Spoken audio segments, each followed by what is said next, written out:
Good morning everyone, welcome to our বাইন academy classroom. চলো তাহলে আজকে দেখে নেওয়া যাক আমাদের ক্লাসরুমে কি হচ্ছে। পায়েল ম্যাম আসতে পারি? ম্যাম আপনি যদি একটু শেয়ার করতেন আজকে আমাদের কিসের ক্লাস হচ্ছে। আজকে বাইন্ড একাডেমিতে rank booster TTS exam start হয়েছে, তো এখন দেখতেই পাচ্ছ সে এক্সাম চলছে। তাহলে র্যাঙ্ক বুস্টার টিটিএস এক্সাম সম্বন্ধে এসএস স্যারের কাছ থেকে একবার জেনে নেওয়া যাক। স্যার আসতে পারি? স্যার আপনি যদি একটু বলতেন যে র্যাঙ্ক বুস্টার টিটিএস এক্সামটা অ্যাকচুয়ালি কি।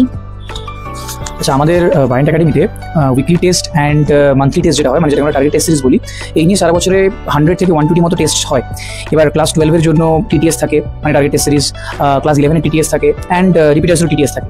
বাট র্যাঙ্ক বুস্টার টিটিএসটা আমরা কেন স্টার্ট করলাম, এটা সমস্ত ক্লাস 12 অ্যান্ড যারা রিপিটার্স তারা সবাই একসাথে এই টেস্টটা দিতে পারবে। এতে আমরা একটা কমন রেজাল্ট পাবো, কোন স্টুডেন্ট কোন পজিশনে আছে, এখন কাকে কতটা ইমপ্রুভ করতে হবে সেটা আমরা এই এক্সাম থেকে বুঝতে পারবো। সেই জন্য এই র্যাঙ্ক বুস্টার টার্গেট টেস্ট সিরিজটা খুবই ইম্পর্টেন্ট নিট অ্যাসপিরেন্টসদের জন্য। আমি সবাইকে বলবো যেন এই টেস্ট সিরিজটা তারা অবশ্যই দেয়। এক্সাম সম্বন্ধে এই ধরনের নিট ওরিয়েন্টেড ইনফরমেটিভ ভিডিও পাওয়ার জন্য please follow, share and subscribe our channel.